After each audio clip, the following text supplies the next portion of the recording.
చేసినటువంటి కన్నప్ప స్వరూపులకి నా హృదయపూర్వకమైన నమస్కారాలు తెలియజేసుకుంటున్నాను.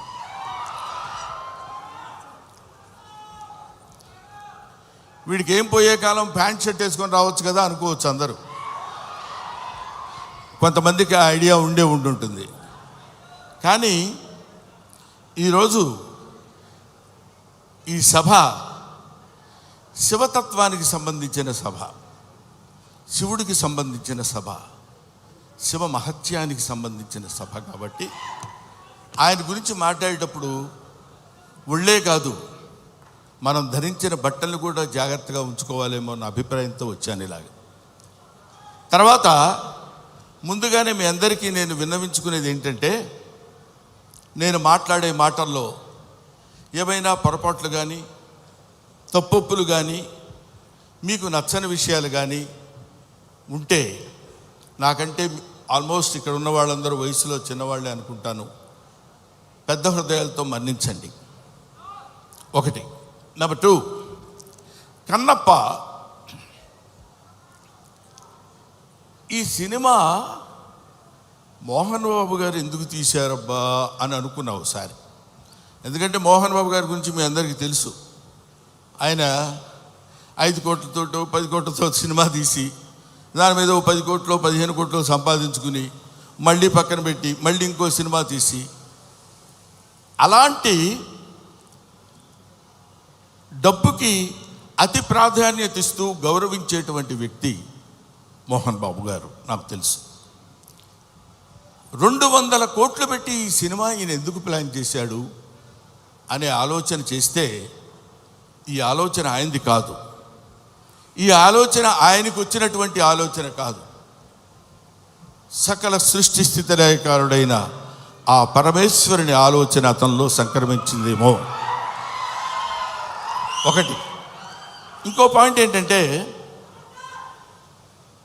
ఎప్పుడో నా చిన్నతనంలో ఆయన కన్నడ రాజకుమార్ కాళహస్తి మహత్యం సినిమా తీశారు. ఆ తర్వాత కీర్తిశేషులు బాపు గారు, కీర్తిశేషులు కృష్ణరాజు గారితో కన్నప్ప సినిమా తీశారు. అది తీసి ఇంచుమించు 30 సంవత్సరాలు అవుతుందేమో నాకు తెలిసి, 30 సంవత్సరాల పైనే, 50 సంవత్సరాలు. ఆ సినిమా తర్వాత భక్తి తత్వాన్ని ఇప్పుడు ఇక్కడ ఉన్నటువంటి కుర్రకారందట్లో భక్తి సన్నగిల్లిపోయి అరాచకాలు పెరుగుతున్న సమయంలో ఏదో ఒక భారతీయ తత్వాన్ని, భారతీయ శివతత్వాన్ని తెలియపరచాలి ఇప్పుడున్నటువంటి కుర్రకారుకి అనేటువంటి ఆలోచనతోటి శివుడే, సాక్షాత్తు శివుడే, సాక్షాత్తు ఆ పరమేశ్వరుడే, సాక్షాత్తు ఆ కాళహస్తీశ్వరుడే, సాక్షాత్తు ఆ వాయులింగుడే మోహన్ బాబుని ఇలా రారా అని పిలిచాడు. ఎందుకు పిలిచాడంటే, కాళహస్తిలో శివుడు ఉంటాడు, పక్కనే మోదుగుపాలెంలో ఉన్న మోహన్ బాబుని పిలిచి నువ్వు రారా, నువ్వు ఏవేవో సినిమా తీస్తావంటే నా సినిమా తీయ అన్నాడు. అంతే. అది శివనాజ్ఞను అనుసరించి తీసినటువంటి సినిమా ఈ భక్త కన్నప్ప అని నా నమ్మకం. లేకపోతే ఇంత డబ్బు పెట్టి నేను సినిమా తీసి ఇంత టెన్షన్ పడి ఇన్ని రకాలైనటువంటి విమర్శల్ని ఎదుర్కొంటూ నిలబడి సినిమాని రిలీజ్ చేసి శివతత్వాన్ని యావత్ ప్రపంచానికి తెలియపరచాలనేటువంటి ఆలోచన అతను కలగటం ఆయన చేసుకున్న పూర్వజన్మ సుకృతం. అటువంటి మహనీయుడు ఆయన. మోహన్ బాబు గారి గురించి ఇందాకేదో సుమ అడిగితే సరదాగా 2 జోకులుగా నేను మాట్లాడాను కానండి, చెప్తున్నాను కదా, ఆ మాట్లాడటానికి ఆయన ఇచ్చిన చదువు మాత్రమే కారణం. మోహన్ బాబు ఇందాక ఆయన నడిచి వస్తుంటే సాక్షాత్తు శివుని మీద ఒక సేవ చేసినటువంటి శివపాదార్చకుడైనటువంటి ఒక మహదేవ శాస్త్రి వస్తున్న ఆ నడక, టీవీ, ఆ ఆలోచన విధానం, అటువంటి మహానటుడి గురించి మనం చెప్పాల్సిన అవసరం లేదు. ఆ కడుపున పుట్టిన బిడ్డే మనుషుడు విష్ణు. అతన్ని కన్నప్పగా ఎన్నుకుని వీళ్ళందరూ చాలామంది ఏమనుకుంటారంటే, మనం ఈ సినిమాలో యాక్ట్ చేసాం, శరత్ బాబు గారు, మోహన్ లాల్ గారు, లేకపోతే ఇంకొక అక్షయ్ కుమార్ గారు, ముఖేష్ రుషి గారు, వీళ్ళందరూ సినిమాల్లో యాక్ట్ చేశారని అనుకున్నారు. కానీ వీళ్ళందరూ యాక్ట్ చేయబడ్డారు. శివుని యొక్క ఆజ్ఞ చేత వీళ్ళందరూ ఈ సినిమాలో నటించాల్సిన, ఎందుకంటే ఎన్నో సినిమాలు చేసిన వాళ్ళు ఉన్నారు.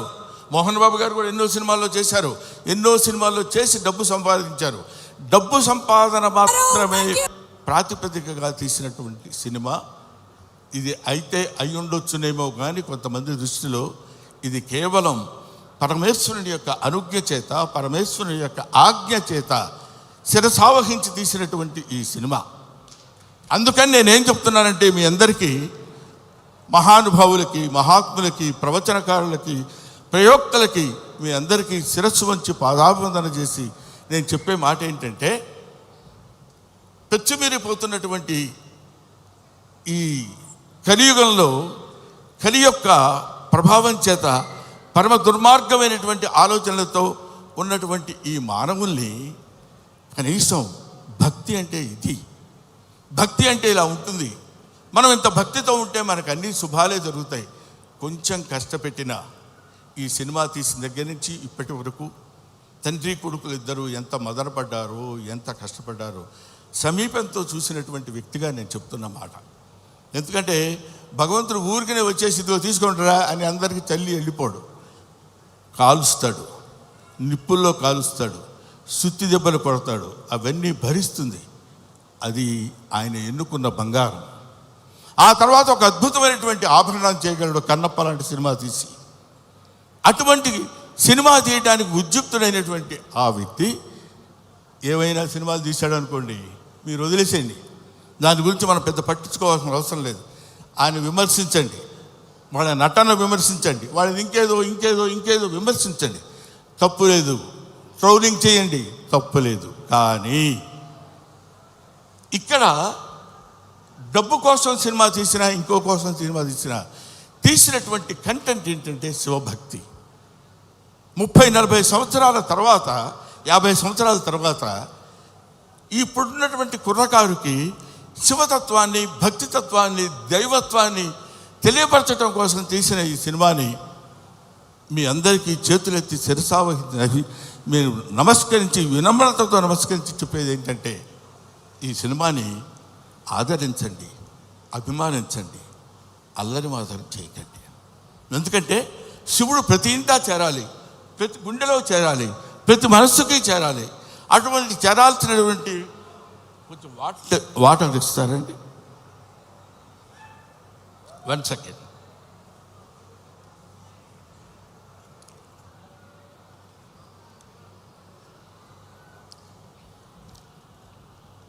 ప్రతివాడి హృదయంలో చేరాలి. ప్రతివాడి హృదయంలో ఉన్నటువంటి అద్భుతమైనటువంటి దీపాన్ని వెలిగించేటువంటి ప్రయత్నం చేశారు. కాబట్టి ఈ సినిమా దిగ్విజయంగా ఉండాలని మనస్ఫూర్తిగా కోరుకుంటున్నాను. పైగా ఈ సినిమా ఎందుకు ఆడాలని నేను కోరుకుంటున్నాను అంటే, ఇది కేవలం మహోన్నతమైనటువంటి భక్తుల గురించి చెప్పేటువంటి సినిమా మాత్రం కాదు. దూర్జటి మహాకవి, శ్రీకాళహస్తిలో ఉన్నటువంటి దూర్జటి మహాకవి ఆయన చెప్పింది ఏంటంటే, రే ఏంటేంటో వేదాలు, పుణ్యాలు, పునస్కారాలు, హోమాలు ఇవన్నీ చేయటం కాదురా. అవన్నీ తెలియని వాళ్ళు కూడా చాలామంది ఉన్నారు. అవన్నీ తెలియని మనుషులు ఉన్నారు. అవన్నీ తెలియని జంతువులు ఉన్నాయి. అవన్నీ తెలియని పురుగులు, పాములు ఉన్నాయి. అవన్నీ తెలియని క్రిమి కీటకాలు కూడా ఉన్నాయి. వీటన్నిటికీ నేను మోక్షాన్ని ఇవ్వగలను. ఏ వేదంబు పఠించ లూత. సాలెపురికి ఏ వేదం చదువుకుంది? భుజగం ఏ శాస్త్రములు చూచాను. పాము ఏ శాస్త్రములు చూచింది? తాను ఏ విద్యాభ్యసనం వచ్చే కరి. ఏనుగు వెళ్ళిపోయి ఏ విద్యాభ్యాసనం చేసింది? చెంచు ఏ మంత్రం ఊహించాను. చెంచు ఏ మంత్రం ఊహించాడు? వాడికి ఏం తెలుసు? ఏమీ తెలియదు. బోధావిర్భావ నిదానములు చదువులయ్యా కాదు అని చెప్తున్నాడు. బోధావిర్భావ నిదానములు చదువులయ్యా కావు, నీ పాద సంసేవనాసక్తియే గాక జంతు తతికిన్ శ్రీకాళహస్తీశ్వరా. అది ఆయన చెప్పింది. అటువంటి ఆటవిక మానవుడు యొక్క పాత్రని పోషించేటువంటి మా మంచు విష్ణు ధన్యజీవి, ధన్యజీవి, ధన్యజీవి. ఎవరో ఎందరో మహానుభావులు పోషించేటువంటి పాత్ర. ఇప్పుడు అతని పాత్ర పోషణ ఎలా ఉందో నేను చెప్పడం, ఆర్టిస్టుల పాత్ర పోషణ ఎలా ఉందో నేను చెప్పి ఈ సినిమా మీరు చూడండి, మోహన్ బాబుకు బోల్డెంత డబ్బులు ఇవ్వండి అని చెప్పడానికి మాత్రం నేను ఇక్కడికి రాలేదు. అటువంటి పాత్రలు, అరుదైన పాత్రలు లభించేటువంటి శక్తి కుర్రకారుగా ఉన్నటువంటి ఆ వ్యక్తికి లభించడం ఒక అదృష్టం. ఈ సినిమాలో చాలామంది నటించారు. అందరి నటన గురించి ఒక్కొక్కళ్ళ గురించి నేను చెప్పడం కంటే, భక్తి అంటే మనందరం ఏమనుకుంటామంటే, ఆ స్వామి దగ్గరికి వెళ్ళి శనివారం నాడు స్నానం చేసి, అయ్యో శుక్రవారం అండి వాళ్ళు ముట్టుకోను, గురువారం నాన్ వెజిటేరియన్ తిన్నావా, don't bring the God to kitchen level అన్నాడు వివేకానందుడు. భగవంతుడిని కిచెన్ లెవెల్కి తీసుకొస్తారు ఎందుకండి మీరు? అక్కర్లా, మీరు తినండి. కొండల కానలను తిరిగి దుర్జటి రాసిన పద్యం చెప్తున్నా, నేను చెప్పేది కాదు.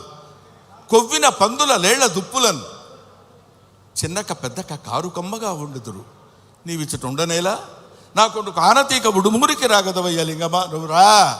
మా చిన్నక్క పెద్దక్క ఉన్నారు, దుప్పి మాంసం, వేట మాంసం, పంది మాంసం తీసుకొచ్చి పెడతాను నీకు.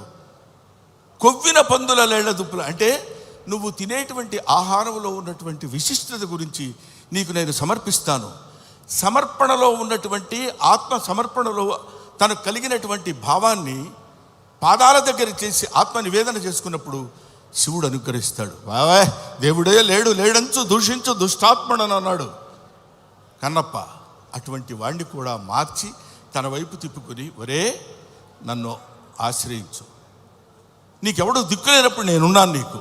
ఎందుకంటే ఇంకా ఆయన గురించి చెప్పాలంటే అద్భుతమైన విషయాలు ఎన్నో చెప్పొచ్చు. అందరూ కాదని కింద పడేస్తే చనిపోయిన శరీరాన్ని నేనున్నాను రా నీకు అని అక్కున చేర్చుకునేటువంటి మహానుభావుడు ఆ పరమేశ్వరుడు శివుడు.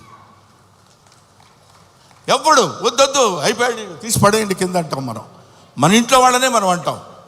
అటువంటి వాళ్ళని అందుకనే దాన్ని ఏమంటారంటే, అధికుడని అధముడని నరుని దృష్టిలోనే భేదాలు, శివుని దృష్టిలో అంతా సమానులే. కాబట్టి అక్కడ ఇచ్చట అస్పృశ్యత సంచరించుటకు తావే లేదన్నాడు జాషువా. ఇక్కడ అబ్బాయి నేను వీడు ఫలానా క్యాస్ట్ నేను వీడిని ముట్టుకొని అని ఉండదు. ఇటువంటి శివతత్వాన్ని మన వాళ్ళ వరకు, మన 2 రాష్ట్రాల వరకు అని కాకుండా యావత్ భారతదేశంలో ఉన్నటువంటి ఈ ఎవడు శివుడంటే ఇంకా ఎంతసేపు అయినా మాట్లాడతాను. కాకపోతే సుమ లక్కీగా ఇక్కడ లేదు. కాబట్టి ఎందుకంటే మీ అమ్మా నాన్న ఎవరంటే ఫలానా అని చెప్తాం, వాళ్ళ అమ్మా నాన్న ఎవరంటే ఫలానా వాళ్ళని చెప్తాం, వాళ్ళ అమ్మా నాన్న అని చెప్తాం.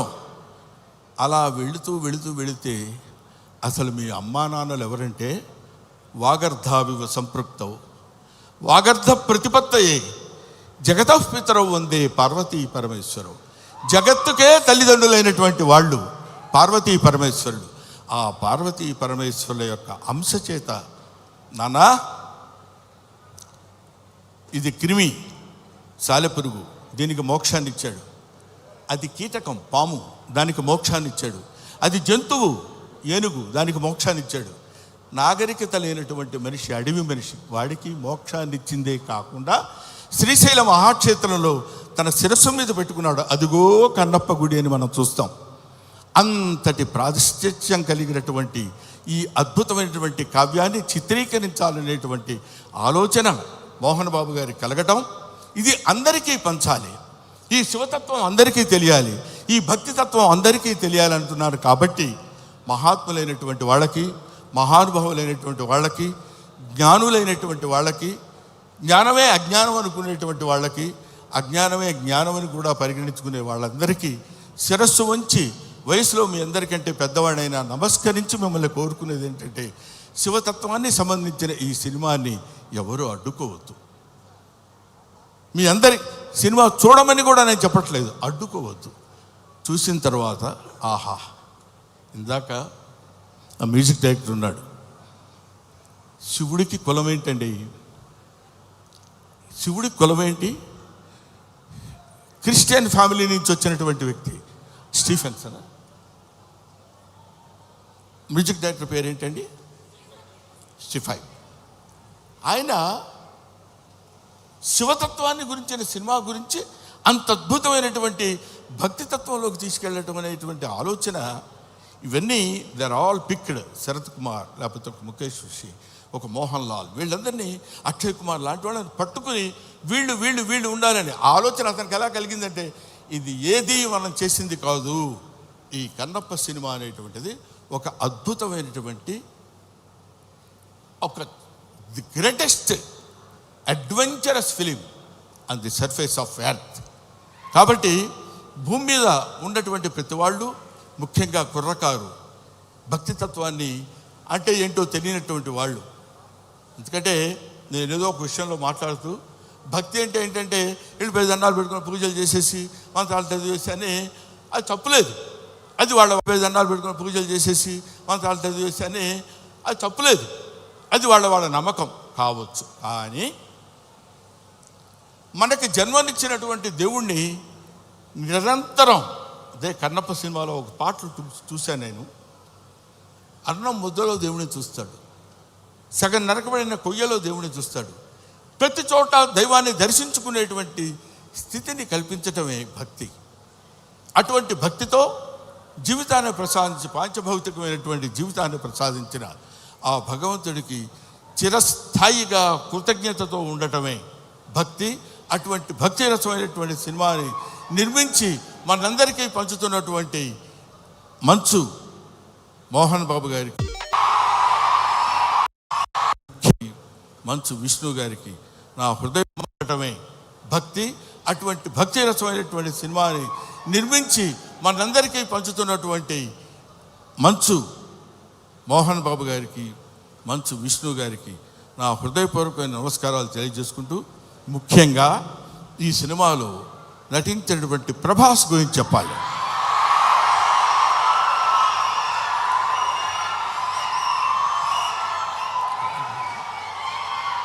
ప్రభాస్ అంటే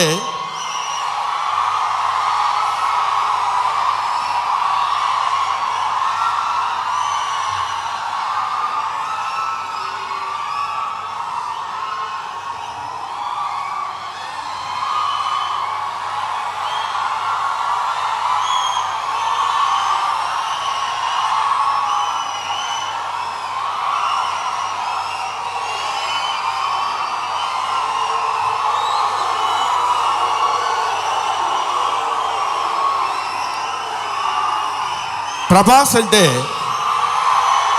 ప్రభాస్ అది ఇంకా ఆపండి. ప్రభాస్ గురించి చెప్పాలి ఈ సినిమాలో. ఆయన ఒక ప్రపంచం గర్వించదగినటువంటి నటుల్లో ఇప్పుడు ఒకడు ప్రభాస్. ఈ సినిమాలో ఆయన ఎందుకు అంగీకరించాడంటే, సినిమాలో ఆయన డబ్బు కోసం అంగీకరించలేదు. ఏదో ఈ సినిమాలో ఒక అద్భుతమైన క్యారెక్టర్ చేయాలని ఆయన అంగీకరించలేదు. ప్రభాస్ ఒక మానవతా విలువలు కలిగిన మనిషి, ఒక మంచి మనిషి. ఎవరైనా ఏదైనా చేయిజాప అడిగితే కాదనేటువంటి వ్యక్తి కాదు ప్రభాస్.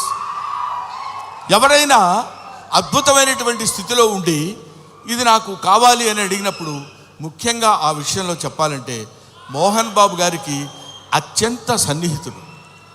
మోహన్ బాబు గారు ఎలాంటి వాడంటే, ఓ చిన్న ఆల్కహాల్ లాంటి వాడు, అలవాటైతే వదిలిపెట్టలేం. అలాగే ఎంతో మోహన్ బాబు గారి మత్తులో, మోహన్ బాబు గారి ప్రేమలో మునిగి తేలినటువంటి వ్యక్తి. కాబట్టి ప్రభాస్ ఈ సినిమాలో చేశాడు.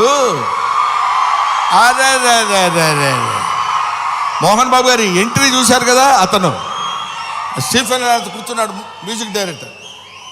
ఆ మోహన్ బాబు గారి ఎంట్రీ అలా పెడితే ప్రభాస్ శివప్రభాసుడు. అతను శివుడి చేత ప్రకాశవంతంగా పెరిగేవాడు, 6 అడుగుల అందగాడు. అతను విగ్గు పెట్టుకుని అలా వస్తున్నప్పుడు ఒళ్ళు గగురు పొడిచి వీర తాండవం, శివ తాండవం చేసేటువంటి విధంగా ఆ సినిమాలో నటించాడు ప్రభాస్. నేను చూశాను. ఆహా, ఇది కదా సినిమా, ఇది కదా శైవభక్తి, ఇది కదా దైవభక్తి అని నిరూపించేటువంటి సినిమా. ఇటువంటి సినిమాలు మనం చూడాలి, మన పిల్లల చేత చూడించాలి. మన భక్తి రసాన్ని భారతదేశంలో పెంపొందించే విధంగా చేయాలని మనస్ఫూర్తిగా కోరుకుంటూ, ఓం నమః పార్వతీ పతయే హర హర మహాదేవ శంభో శంకర. హర హర మహాదేవ శంభో శంకర. అందరి స్పీచ్లు అయ్యేంత వరకు బ్రహ్మానందం గారు ఇక్కడే ఉండవలసిందిగా రిక్వెస్ట్ చేస్తూ, మేము ఈరోజు ఈ సినిమాకి ఇంత మంచి పేరు వస్తుంది, అందరూ చూడడానికి రెడీగా ఉన్నారు అంటే దాని వెనకాల వర్క్ చేసిన ఎంతోమంది టెక్నీషియన్స్ ఉన్నారు.